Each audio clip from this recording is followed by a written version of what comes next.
Taxi Genevois. Oui, j'aimerais s'il vous plaît un taxi au kiosque du Bourg-de-Four. Au Bourg-de-Four, devant le kiosque à journaux.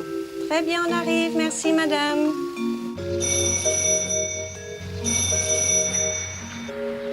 Taxi Abbé, bonjour. Oui, vous allez au Bourg-de-Four, devant le kiosque à journaux. Bourg-de-Four Genève? Très bien, madame, on arrive tout de suite.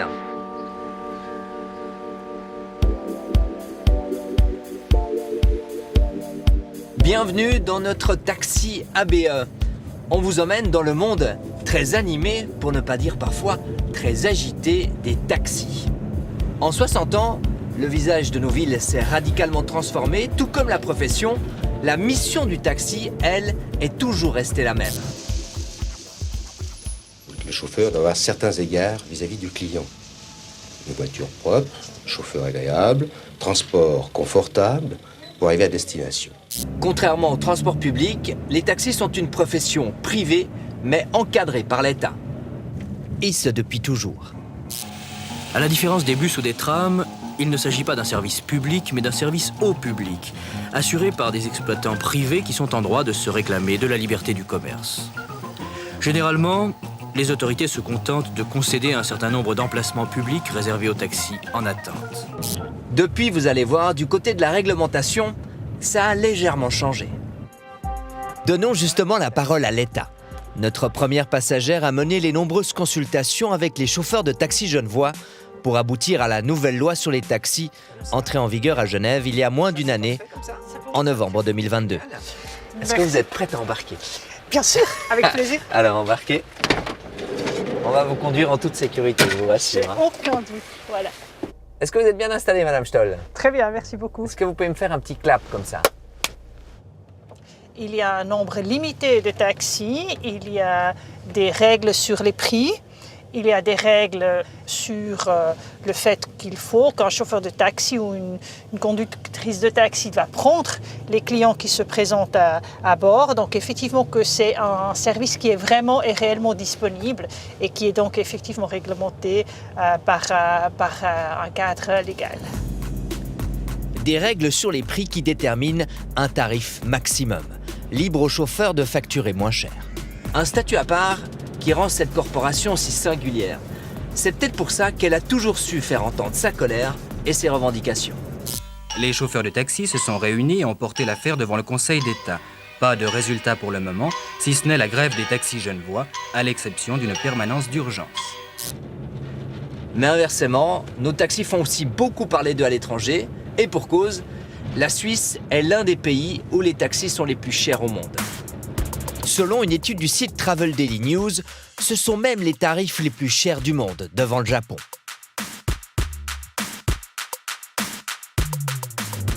Alors nous, on a fait l'exercice, en simulant une course des plus classiques dans 5 capitales européennes, Londres, Berlin, Paris, Vienne et Stockholm. Voici le scénario. 2 personnes avec un bagage réalisent un trajet sans réservation au centre-ville. Le parcours se fait la semaine et durant la journée, nous avons fixé un trajet de 5 km et ajouté 8 minutes pour les éventuels bouchons ou arrêts au feu rouge, ce qu'on appelle dans le jargon le temps d'attente. Et les différences de prix sont tout simplement spectaculaires. Sur les 6 villes européennes, c'est Genève qui a les tarifs les plus élevés. Notre parcours coûte 31 francs 80. 6 francs 30 pour la prise en charge, 16 francs pour la course, 1 franc 50 pour le bagage et 8 francs pour le temps d'attente. À Londres, le même trajet est facturé 24 francs 40. À Berlin, le parcours vous sera chargé 23 francs 70. À Stockholm, la balade vous coûtera 19 francs 90. Alors qu'à Paris, la course est encore meilleur marché avec un tarif final de 15 francs 20. Enfin, la ville la moins chère de notre comparaison, c'est Vienne en Autriche. Notre trajet en taxi nous coûte seulement 11 francs 40, soit 2 fois et demi moins cher que notre taxi genevois. La cité de Calvin est donc loin devant en comparaison internationale. Et pourtant, à Genève, les tarifs n'ont pas augmenté depuis plus de 20 ans. Alors comment se fait-il que les taxis genevois soient aussi chers? Nous avons posé la question à la directrice de l'ESIRT. Oui, c'est très intéressant ce que vous donnez comme comparaison parce qu'en fait, c'est exactement les mêmes comparaisons que nous avons du point de vue du salaire minimum. Je rappelle qu'à Genève, nous avons un salaire minimum qui est 24 francs l'heure. En France, le SMIC est à 11 € et quelque chose. À Berlin, en Allemagne, il est à 12 €. Donc on est au double de ce qu'il faut gagner à Genève comparé aux autres villes européennes importantes si on veut pouvoir vivre de ce qu'on gagne. Le salaire minimum est une explication de la cherté de nos taxis en Suisse, mais ce n'est pas la seule.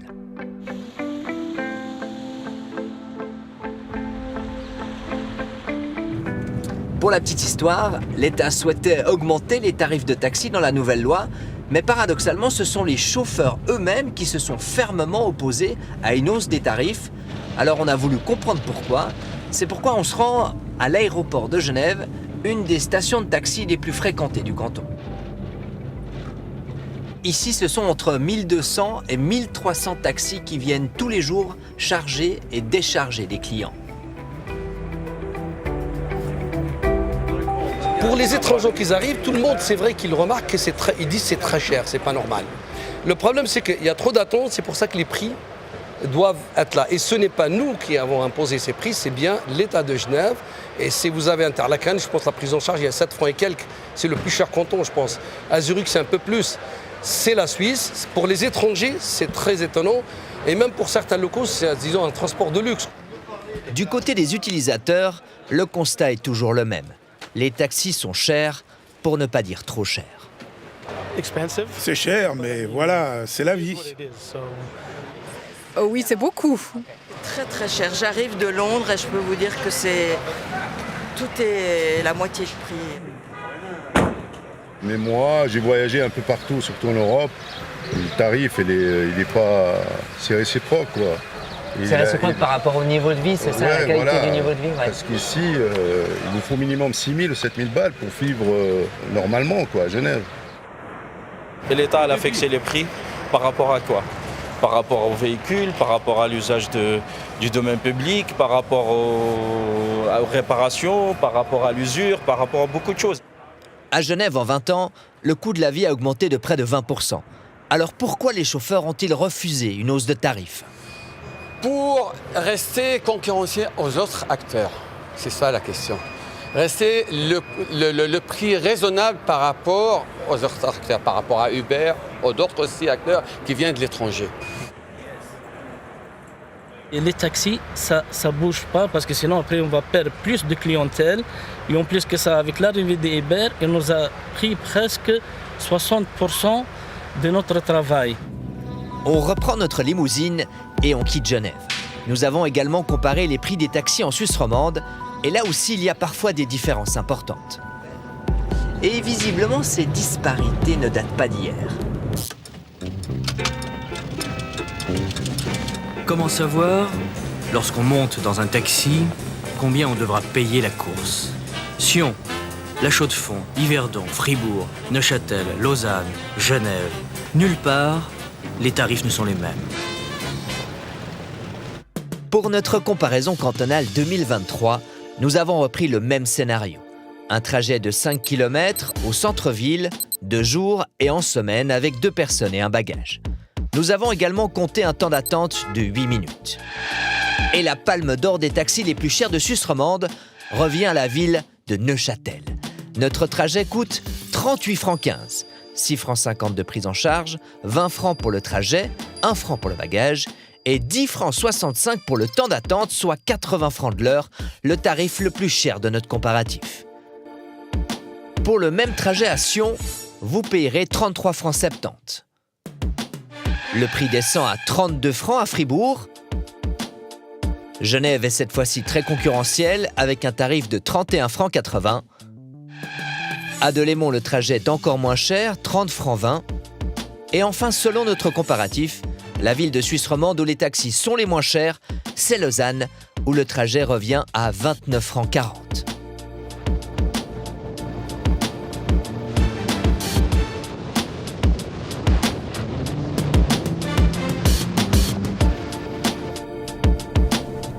On se rend ici à Neuchâtel, Ce sont les autorités communales qui fixent le prix des taxis et selon notre comparatif, eh bien, les taxis les plus chers de Suisse romande, eh bien, ce sont les taxis neuchâtelois.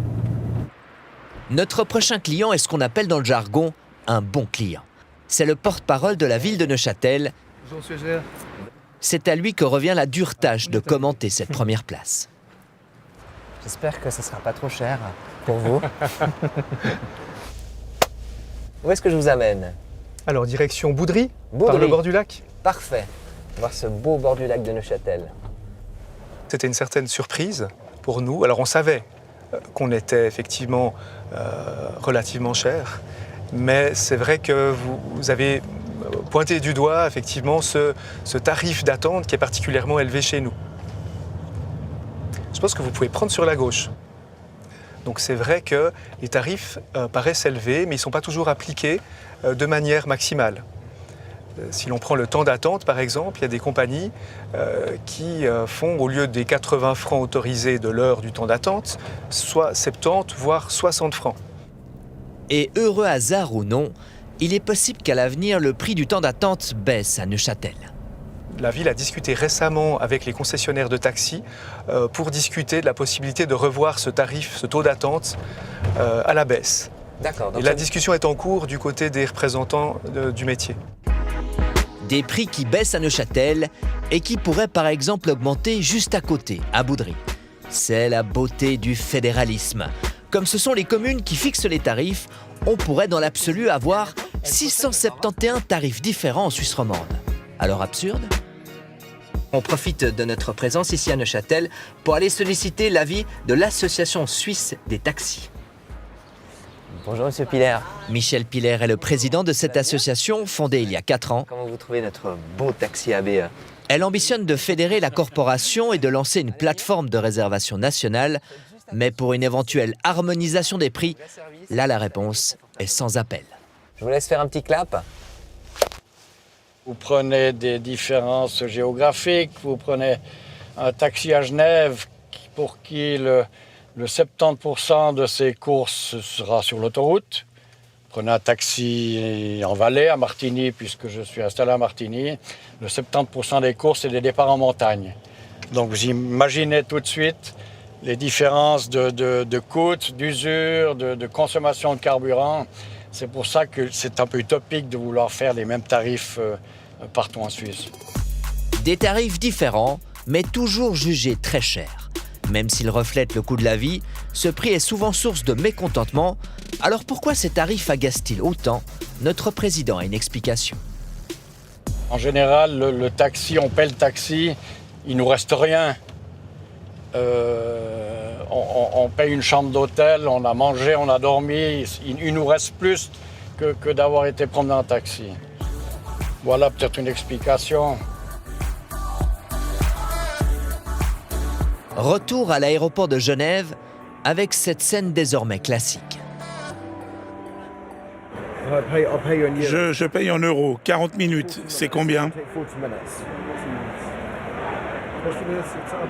C'est à peu près 200 euros. 200 euros? Vous prenez du cash? Moi, j'ai que 90 euros. Non. Bon, je vais prendre un Uber. Uber, le nom est lâché. C'est l'acteur qui est venu secouer la corporation. À Genève, la société a bouleversé le modèle économique et social de la profession et surtout, elle a cassé les prix. Beaucoup de gens ils discutent le prix maintenant, beaucoup de clients. Maintenant, ils comparent toujours avec Uber. Eh bien, nous n'aurons pas d'interview formelle de l'entreprise de San Francisco. En revanche, nous avons pu nous entretenir avec le directeur suisse et obtenir quelques clarifications sur les prix pratiqués. Jean-Pascal Haribo reconnaît que les tarifs d'Uber ont renchéri depuis l'introduction du salaire minimum. Pas de chiffres communiqués, mais une augmentation selon nos estimations de 20 à 30%. Depuis 2020, d'autres modifications importantes ont été réalisées. Les chauffeurs peuvent désormais voir le prix de la course avant de l'accepter. Ils peuvent accepter ou refuser librement une course. Ils peuvent également modifier à la hausse le prix recommandé par Uber. La commission d'Uber n'a pas augmenté. Elle se chiffre à environ 25% par course. Après des années de bataille judiciaire, la société s'est tout récemment mise en conformité en indemnisant les chauffeurs et en payant finalement ses cotisations sociales. Elle peut désormais exercer à Genève en toute légalité. Et à l'avenir, on devrait même tendre vers une harmonisation des prix entre les taxis Uber et les taxis officiels. Voilà, on est arrivé à destination. J'espère que vous avez fait bon voyage. On n'a évidemment pas fait le tour de la question, mais on aura au moins fait le tour du canton. Bonsoir Michel Pilaire. Bonsoir madame. Merci beaucoup d'être avec nous, président de l'Association suisse des taxis. On vous a aperçu brièvement dans le reportage. Alors, ça gagne combien aujourd'hui un chauffeur de taxi en Suisse ? Alors, un chauffeur de taxi, je pense qu'il peut gagner entre 3 000 et 6 000 francs par mois suivant les endroits. Alors, il y a une situation presque paradoxale dans le fond. Vous nous décrivez des salaires, vous dites, sont relativement modestes pour les chauffeurs de taxi. Le client, lui, par contre, il paye une course dont il a l'impression qu'elle est chère. C'est un peu perdant-perdant. Qu'est-ce que c'est le problème ? Est-ce que vous ne roulez pas assez ? Alors, écoutez, le prix de revient kilométrique, si on parle que du niveau technique du véhicule, on est à 1 franc. Si on rajoute les salaires et les charges sociales, on monte à 1 franc 70, 1 franc 80. Donc, ceci explique cela. Parce que vous me disiez, il y a 20 ans, un chauffeur de taxi comme vous en Valais, ça roulait à peu près 110 000 km par an, c'est ça ? Exact, oui. Aujourd'hui, c'est combien ? La moitié à peu près. Donc, c'est plus suffisant pour... C'est plus suffisant. Non, il y a une libéralisation de la part des autorités, donc c'est pas un hasard. Ça vient du Conseil fédéral qui a demandé que l'accès à la profession soit autorisé à plus de demandeurs. Limiter le nombre de taxis, ça c'est une de vos revendications par exemple ? Non, la libéralisation elle vient partout. Je pense qu'on peut arrêter de penser à des choses comme ça, mais au niveau associatif que je représente, c'est plutôt de diminuer les charges sociales, de permettre aux chauffeurs de taxi de payer le carburant moins cher, ce qu'on offre d'ailleurs. Et puis, comme je le disais, c'est une gageure de fédérer des taxis, parce que je ne connais pas de profession aussi, chacun pour soi. Chacun pour soi, c'est un peu la difficulté. Michel Pilaire, vous restez avec nous, on vous retrouve dans quelques minutes. Mais avant cela, on a voulu savoir si les prix et les temps de parcours variaient de manière significative sur un trajet donné. Direction Lausanne, à l'heure de pointe, avec une équipe de testeurs. Nous voilà réunis à l'extrémité nord de la ville de Lausanne pour une petite expérience dans la pure tradition d'un bon entendeur. Alors bonjour à toutes et à tous, bienvenue à l'aéroport de la Blécherette à Lausanne, au restaurant. Merci d'être là, ouais. C'est un petit aéroport, tu verras ce que tu peux. D'un côté, 5 futurs passagers disciplinés mais exigeants. De l'autre, 5 sociétés de taxis qui opèrent dans la ville et la région de Lausanne. Ces clientes et clients feront le même trajet en même temps. Ils partiront du restaurant de l'aéroport de Lausanne, la Blécherette pour les Vaudois, et se rendront à l'autre extrémité de la ville, au musée olympique situé sur les quais d'Ouchy. Nous avons expressément choisi une heure de pointe, 17h30, où le trafic peut être parfois dense. L'idée, c'est en fait de tester 5 compagnies de taxi en temps réel pour comparer le temps d'attente, le trajet, le prix, les moyens de paiement. Donc on a plusieurs critères qu'on aimerait tester en temps réel. Nous serons également attentifs au service du chauffeur ainsi qu'au confort de la voiture. Certains de nos testeurs utiliseront une application pour commander leur taxi, d'autres passeront par une centrale téléphonique et tous filmeront une partie de leur trajet. Alors vous êtes prêts ? Oui. 3, 2, 1, c'est parti. Allô ? Bonjour monsieur. J'aimerais avoir un taxi. Alors, Uber, où je vais, musée... Le taxi le plus rapide arrive après 10 minutes et 37 secondes. C'est un taxi Uber. Le chauffeur sort du véhicule pour prendre le bagage de l'or. Son trajet jusqu'au musée olympique durera 23 minutes et fera précisément 5,76 km. Très très très rapide, pas cher, sympa, un joli bilan. Et le prix est à la hauteur du bilan, 24 francs 51. C'est de loin la course la moins chère de nos 5 compagnies. C'est aussi la seule compagnie qui fournit des données complètes sur la course. Pas pas de facture. Quand j'ai demandé au chauffeur, est-ce que vous pouvez me faire une facture, il m'a dit, madame, il y a tout dans l'application. Et effectivement, en arrivant, j'ai contrôlé. Il y a à quelle heure, minute près, je suis partie, à quelle minute je suis arrivée, qui était le chauffeur, combien j'ai payé, combien de kilomètres. Le deuxième taxi le plus rapide arrive moins de 2 minutes plus tard. Temps d'attente pour Pierre, 12 minutes et 28 secondes. C'est un véhicule de la société Taxiphone.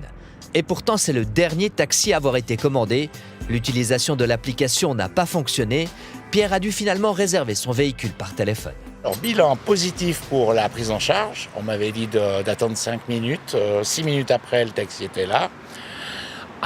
Une voiture un peu vieillotte, mais autrement un chauffeur très sympa. Parcours son GPS lui a tout de suite indiqué que l'entrée était donc plus haut, l'autre entrée qu'on a sur le haut du musée. Il ne m'a pas demandé où je voulais aller. Quand on est passé devant, il m'a dit donc c'est là. Je lui ai dit non, moi mes amis qui m'attendent m'ont dit que c'était au bord du lac. Il m'a dit ah oui, alors ça c'est l'autre entrée. Et donc on a fait un petit tour supplémentaire. Le trajet pour Pierre a duré 19 minutes. C'est le taxi le plus rapide de notre comparaison. Sa facture, 33 francs. Troisième taxi arrivé sur notre lieu de prise en charge, le véhicule de la société Pronto Taxi. Notre cliente a dû attendre 16 minutes et 20 secondes à la Blécherette. L'expérience client était très bonne. Le monsieur était très aimable. La voiture était très confortable, propre. Voilà, il m'a expliqué les endroits un peu sympas de Lausanne, l'hôtel Savoie, le musée. En revanche, le prix n'est pas des plus attractifs. C'est même le deuxième plus cher de notre comparatif. Avec un tarif de 35,80 francs, notre cliente a arrondi la note à 37 francs. Le quatrième et avant-dernier véhicule à arriver appartient à la société Taxi Budget. Béatrice a attendu 18 minutes et 21 secondes. Elle effectuera le trajet en 21 minutes et sera très contente du service. Vraiment positif parce que je trouve qu'il y avait un tout petit peu de retard, le chauffeur, je crois 6 minutes que j'ai dû attendre. Mais vraiment, il était très courtois. Et ensuite, on est descendu assez rapidement. On a mis 21 minutes pour arriver ici au musée olympique. Le prix, en revanche, est loin d'être budget. C'est même le plus cher de notre comparatif, avec un trajet qui a coûté 38,60 francs. La cliente a arrondi la note à 40 francs. Il faudra encore attendre plus de 9 minutes pour voir notre dernier véhicule arriver. Cette voiture aura mis 27 minutes et 32 secondes, soit près de 3 fois plus de temps que le premier taxi. Et ajouté au retard de la prise en charge, l'expérience client n'a pas été satisfaisante. Expérience assez mitigée pour moi. Effectivement, quasi une demi-heure d'attente.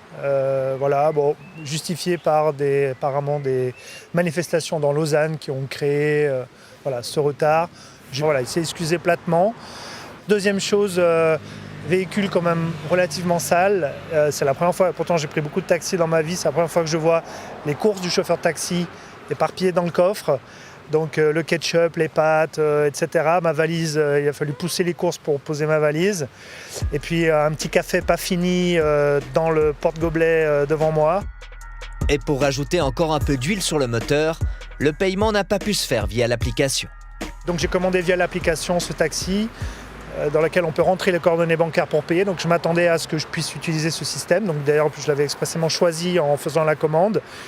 Donc j'ai vu que le chauffeur taxi mettait en route son compteur. Donc je me demandais mais pourquoi vous mettez le compteur? Normalement c'est l'app qui paye. Il fait ah non, il faut payer, j'ai la machine à carte, vous pouvez payer par carte ou en cash. Seule consolation pour Glenn, le prix. Taxi Service est la deuxième compagnie la moins chère de notre expérience, avec une facture finale de 32,80 francs. Récapitulons.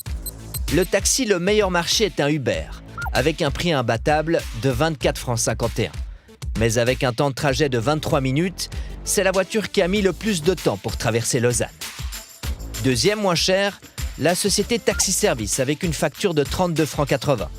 En revanche, l'expérience client a été plus que mitigée avec une voiture sale et le temps d'attente le plus long de notre test, 33 minutes. 20 centimes plus cher, avec un prix de 33 francs, la société Taxiphone. La voiture a effectué le trajet en 19 minutes, c'est la plus rapide de nos 5 compagnies sur le parcours. La société Pronto Taxi est un peu plus chère, avec un prix de 35 francs 80. La qualité du service a été relevée. Taxi Budget est le plus cher de notre comparatif, avec un prix final de 38 francs 60, mais l'expérience client a été très satisfaisante. Nous avons contacté les entreprises évoquées dans ce comparatif pour leur demander une prise de position. Taxiphone nous écrit que comparer les prix d'une société comme Uber avec ceux des taxis conventionnels est parfaitement incongru dans la mesure où Uber ne se soucie pas d'octroyer une rémunération décente à ses chauffeurs. De son côté, Taxi Service, dont le véhicule est arrivé tard et sale, dit sa stupéfaction et précise « Nous ne sommes pas les employeurs des chauffeurs qui travaillent sous la bannière de Taxi Service. » La plateforme indique par ailleurs avoir signalé le cas au service intercommunal des taxis. Des réactions dont vous trouverez l'intégralité sur notre site abe.ch. Il y a la réalité des taxis en ville et puis la réalité des taxis en périphérie. Et là, attention, il faut parfois payer le retour de la voiture à vide jusqu'à son point de départ. Exemple du côté du Valais. Ce n'est pas une météo à mettre le nez dehors, mais c'est peut-être une météo à s'engouffrer dans un taxi. Nous sommes en Valais, dans le Val de Bagne, en route pour Verbier. Nous souhaitions confirmer une pratique qui nous paraissait un peu étrange, du moins du point de vue du consommateur. On a attendu que la nuit tombe pour passer quelques coups de fil. Martigny. Lorsqu'on commande de nuit un taxi Martigny-Verbier, le prix courant est de 150 francs. 150 francs pour 27,6 km, soit 5 francs 50 le kilomètre. Comment un tel tarif est-il possible ? Tout simplement parce que le client paie 75 francs pour aller à Verbier et 75 francs pour que le taxi puisse rentrer à vide à Martigny. Et c'est une pratique bien installée. Nous avons appelé près d'une dizaine de chauffeurs. Oui, bonjour monsieur. C'est normal ? Tous nous ont au départ donné le tarif de 150 francs. C'est prix de la nuit maintenant. C'est 130. 130 ? Puis au fil de la discussion, le prix est souvent descendu à 130. Nous avons même reçu un SMS nocturne pour une course à 100 francs. Prenons un autre exemple. Un trajet de jour entre Comté et Létron, un peu plus de 11 km. Le client paiera 4 francs 20 le kilomètre, le tarif officiel, soit près de 46 francs. Dans ce prix est compris le trajet Létron-Comté, mais également le parcours de la zone de départ du taxi, Sion, jusqu'à Létron, ainsi que le retour de la voiture de Comté à Sion. Rien d'anormal pour le président de l'association des taxis de Sion. Alors quand je vous parle des tarifs, c'est la tarif inclut le trajet aller-retour. Puisque nous avons une base pour les taxis de la ville de Sion qui est la gare de Sion. Nous partons de cet endroit et nous y retournons d'office. Facturer l'aller-retour depuis un point de départ défini, quelle que soit la destination, est donc la règle en Valais. Et il n'y a pas de véritable raison à cette pratique. Alors, je n'ai pas vraiment une explication, puisque c'est vrai que ça fait plusieurs années que je pratique ce métier, mais ça a toujours fonctionné dans ce cas. On n'a qu'une place de départ, qui est la gare, c'est notre base, et on n'a pas d'autre emplacement pour stationner, peut-être comme dans les grandes villes, que ce soit Lausanne ou Genève. Et lorsque l'on demande au président de l'association des taxis de Sion s'il trouve cette pratique acceptable pour le consommateur. Alors au niveau du consommateur, je pense qu'il ne va peut-être pas le comprendre tout de suite. C'est là qu'on doit rentrer en relation avec lui et lui expliquer que, ma foi, notre trajet est un aller-retour. Le trajet, on part d'un point A et on retourne sur le même point. Cette pratique n'est pas une spécificité valaisanne. Elle est généralisée un peu partout, à l'exception des grandes villes de Suisse romande. Michel Piller, on vous retrouve président de l'association suisse des taxis. C'est un peu surprenant quand on voit ces tarifs pour un trajet Martigny-Verbier, 150 francs, 130 francs, 100 francs. Est-ce qu'on doit négocier quand on réserve un taxi ? Alors on doit négocier, c'est peut-être pas le mot, mais je peux imaginer que le chauffeur qui a attendu de 9h le matin à 18h, qui n'a pas fait une seule course, aura tendance à baisser un peu les prix pour faire quelque chose dans la journée. Alors, à l'inverse, nous, on a fait pas mal de coups de fil, évidemment, en préparant cette émission. Et puis, on nous a parfois proposé des forfaits qui étaient plus élevés que les tarifs officiels. Comment on peut faire comme client pour être sûr de payer le juste prix ? Alors, écoutez, la plupart des communes suisses, je pense que 95% des communes suisses obligent un taximètre. Donc, il y a l'appareil qui calcule le prix de la course. Ce taximètre, l'utilisation est obligatoire pour la bonne et simple raison que des cas comme ça se présentent, que des forfaits soient plus chers que le prix du taximètre. Donc, le client doit demander une quittance, c'est pas normal.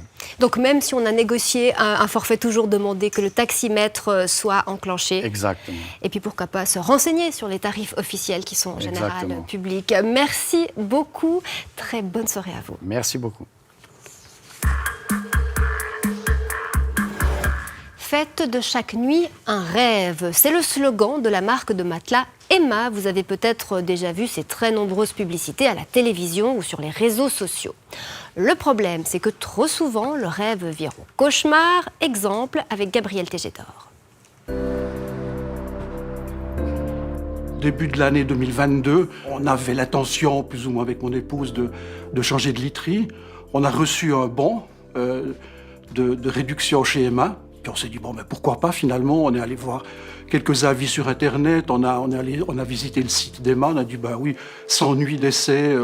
On s'est dit, pourquoi pas, on y va. Donc finalement, on a commandé début février deux matelas et 2 sommiers, qui sont arrivés une dizaine de jours plus tard. Emma Matelas, une marque que beaucoup de Suisses connaissent. Omniprésente sur les médias sociaux et à la télévision, elle séduit en offrant des rabais continuels et en promettant des nuits sereines. Monsieur et Madame Schwarzentraub commandent donc 2 lits pour 1843 francs 20. Mais quand ils reçoivent leur commande, la sérénité promise n'est qu'un vieux souvenir. Alors c'est dans des grands cartons, et puis le matelas est plié à l'intérieur dans un plastique. Et en ouvrant particulièrement un des 2, sentait franchement très fort. Donc on les a laissés aérer pendant quelques jours. Et puis on a monté les sommiers qui nous ont paru un petit peu de piètre qualité. On a dit, bon, ok, on les essaie. Mais enfin, au niveau du montage, au niveau des matériaux, c'était franchement pas extraordinaire. On a constaté qu'un des 2 sommiers, au bout de quelques jours, grinçait. Donc c'est pas spécialement agréable à entendre. Mais loin de s'effrayer, les Schwarzentraub installent leur nouveau lit. On les a essayés pendant environ un mois, et puis on a constaté que ça ne nous convenait pas du tout, on avait mal au dos, etc., etc. On a écrit à Emma, ils ont dit, bon, ok, on vient rechercher le tout, et puis vous aurez votre remboursement intégral. L'entreprise envoie alors un transporteur récupérer le matériel. Monsieur Schwarzentraub s'attend donc à un remboursement rapide selon les conditions générales du fabricant. Sous réserve du parfait état du produit retourné, le remboursement de la totalité des sommes versées sera assuré par le vendeur dans un délai maximum de 14 jours. Durant cette période, aucun versement ne parvient à Monsieur Schwarzentraub. Enfin, quelques jours après l'échéance, Emma donne des nouvelles. On a reçu 49 francs 90, 242 francs, je ne sais plus, virgule quelque chose, et plus rien. Il donnait quoi comme explication à ces sommes ? Aucune. On s'est dit, tiens, c'est plutôt drôle. Et puis on a écrit à Emma, on a posé la question, qui nous a dit, oui, on regarde, désolé, on va voir ça avec notre service comptable. Ce qui a commencé de nous inquiéter sérieusement, c'est qu'on allait voir le statut de notre commande sur le site d'Emma, qui était mentionné « remboursé ». J'ai commencé d'écrire des emails tous les jours, vraiment chaque jour, en disant qu'est-ce qui se passe, quand est-ce que je vais recevoir le solde. Il en manquait quand même encore plutôt un grand bout.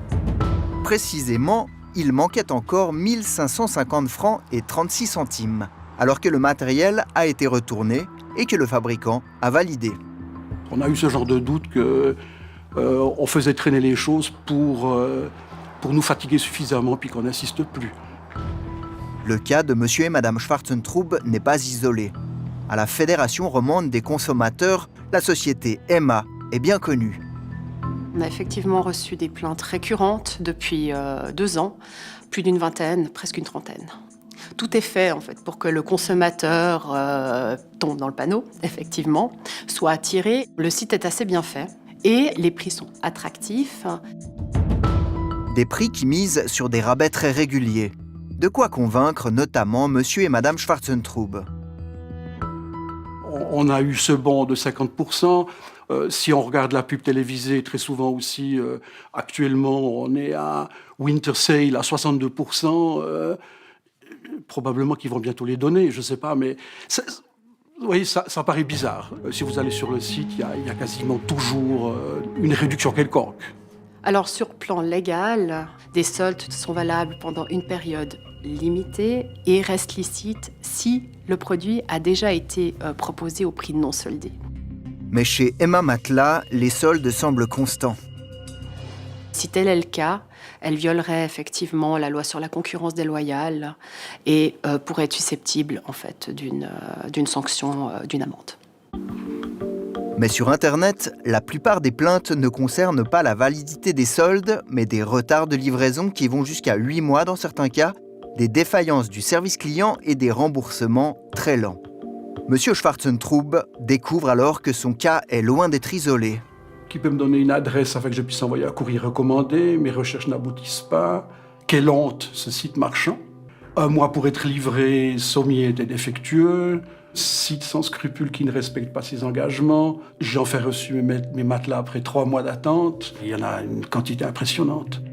Et c'est évidemment exclu que j'abandonne. Dans le cas d'un retard dans le remboursement, le client, comme il y a un délai de 14 jours en fait, qui est fixé et sur le site et dans les conditions générales, il faut mettre en demeure directement l'entreprise, c'est-à-dire lui fixer un délai précis, je dirais une quinzaine de jours, par écrit, tout en précisant que si ce délai n'est pas respecté, se réserver le recours à toute voie de droit utile.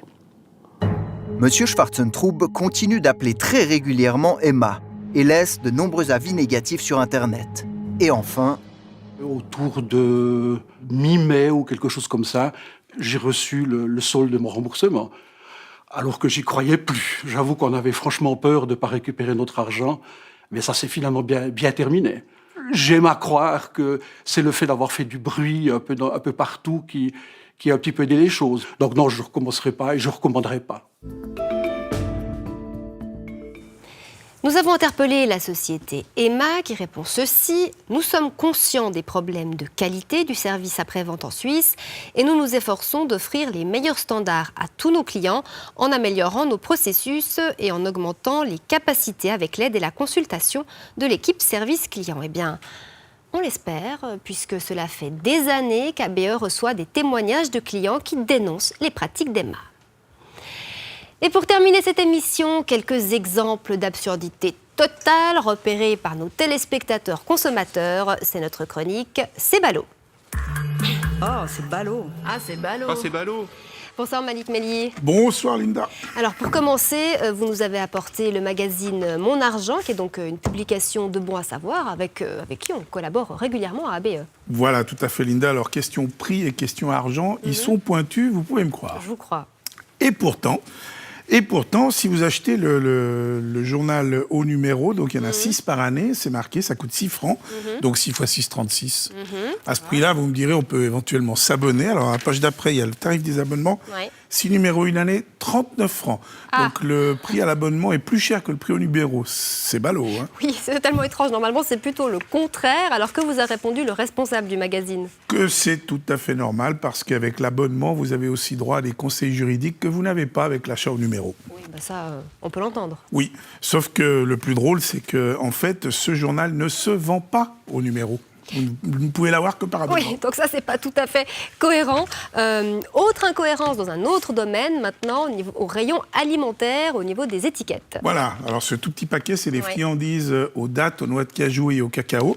Alors sur un côté, c'est marqué sans gluten, et sur l'autre, peut contenir des traces de gluten. Donc gluten, pas gluten, faudrait savoir, on leur a écrit, aucune réponse. Dommage, en particulier si on est allergique ou intolérant au gluten. Vous nous avez aussi apporté un verre de thé froid, un thé froid qui a laissé un goût amer à nos téléspectateurs. Voilà, c'est un téléspectateur qui a pris ce thé froid au restaurant Migros à Bulle. Et alors, comme c'est du thé froid maison, il voulait l'adoucir un peu. Donc, au rayon thé café, il a pris 2 sachets de sucre. Et quand il est arrivé à la caisse, on lui a facturé les 2 sachets 20 centimes chacun, 40 centimes. Ça, c'est un petit peu grippe-sous quand même. Oui, c'est un peu grippe-sous. Alors, Migros nous explique qu'au restaurant de Bulle, les 2 premiers sachets sont gratuits, mais ça vaut pour les boissons chaudes. Pour ce qui est des boissons froides, on a le droit, théoriquement, de facturer. Mais bon, Migros reconnaît que là, on a été un peu pointilleux. Ils s'excusent et ils promettent qu'ils vont changer la procédure, dont acte. Bon, pour la suite, on reste du côté de Bulle, à Ria, exactement, pour une histoire de ski qu'on va découvrir en images. Du Molaison, on voit sa maison à Isabelle Marchon. Cette habitante de Ria, près de Bulle, nous a écrit suite à une histoire de location d'une paire de skis pour son fils qui a tourné court.